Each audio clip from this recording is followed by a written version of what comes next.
ingin sukses beraktivitas, kalau ingin mendapatkan kebahagiaan dan kesuksesan dalam setiap aktivitas kita, mesti kita luangkan bagian waktu beraktivitas itu untuk waktu berevaluasi.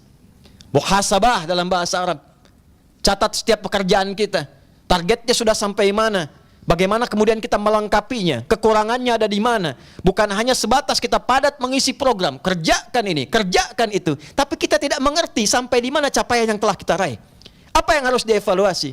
Islam datang dengan panduan, di antara sekian kepadatan dalam beraktivitas, siapkan satu bagian untuk mengevaluasi setiap kegiatan yang kita lakukan, sehingga kegiatan terukur, capaian juga bisa didapatkan dengan sempurna, dan hasil bisa diraih sesuai dengan apa yang diharapkan. Jadi ketika datang Al-Bahili kepada Nabi SAW, terlihat padat beraktivitas, sehingga berpengaruh kepada keadaannya.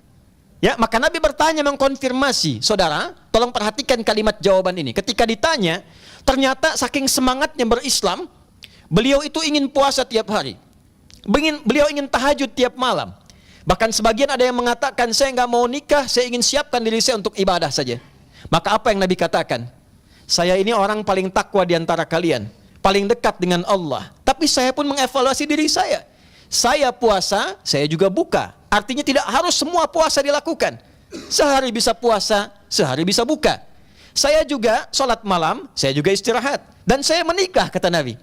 Ada keseimbangan dalam kehidupan. Ada penataan yang tertata dengan baik. Nabi mengajarkan, tata hidupmu, arahkan capaianmu, pasang targetmu. Bersamaan dengan itu evaluasi dirimu.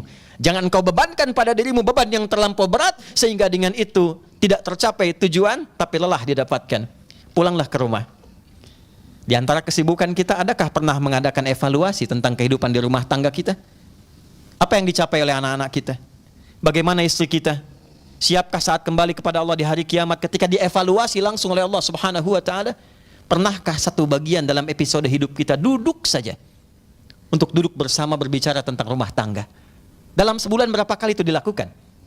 Bahkan Allah menurunkan ayat khusus, wabil ashari hum yastaghfirun. Ada keluarga hebat, calon penghuni taman surga, akan bergenggangan tangan masuk ke dalam surga. Di antara kegiatannya, mereka malam suka bangun menjelang subuh, duduk sama-sama mengevaluasi diri.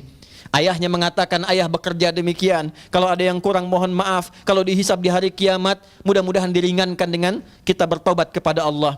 Ibunya merespon, istrinya merespon, ini yang bisa bunda kerjakan, kalau ada yang salah bunda mohon maaf. Anaknya mengatakan, yang pertama ini yang saya kerjakan, kalau ada yang kurang mohon maafkan ayah dan bunda. Demikian anak sampai ke bungsunya, lalu semua mengatakan, ya Allah ampuni kami ya Allah, kami ingin sesuatu yang baik ya Allah, capaian yang baik ya Allah. Maka apa yang Allah katakan?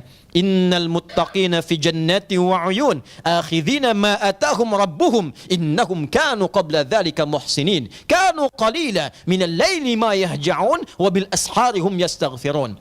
Ada role model kehidupan orang berumah tangga, dan ternyata orang-orang ini adalah orang yang kata Allah melalui jaminan kalamnya, Allah firmankan, ada orang yang akan ditempatkan di taman surga dan sekarang sedang beraktivitas di bumi. Di antara mereka adalah keluarga yang senang berevaluasi diri untuk meningkatkan keadaan rumah tangga yang lebih baik dunia dan akhiratnya. Hadirin, rumah tangga saja diatur, pekerjaan kita diatur, secara sosial kita diatur, tapi kadang-kadang manajemen ini kurang kita aplikasikan dalam kehidupan. Mari, tidak ada salahnya kita pulang ke rumah, kita evaluasi diri kita. Anda sekarang di kantor, evaluasi pekerjaan kita. Sudah sampai mana capaiannya? Apa yang kurang? Jangan-jangan tidak berimbang antara hak dan kewajiban, dan itu akan dihisab. Haknya ingin penuh, tapi kewajibannya tidak sempurna. Jam kantor jam 8, Anda masuk jam 10. Keluarnya jam 5, Anda pulang jam 4. Tapi gaji ingin penuh. Itu dihisab, saudara. Itu dihisab. Ada kalanya evaluasi itu penting kita tampilkan supaya tidak didatangkan madarat lain untuk mengambil hak yang bukan milik kita. Hadirin, secara singkat sebagai penutup khutbah ini, sebagai penutup khutbah, maka jalan evaluasi itu dihadirkan oleh Allah dengan kalimat yang sangat singkat. Fala tazlimu fihinna anfusakum. Jangan berbuat zalim. Maksudnya tempatkan kegiatan dengan cara yang baik. Mari evaluasi dari tubuh bagian atas sampai bagian bawah.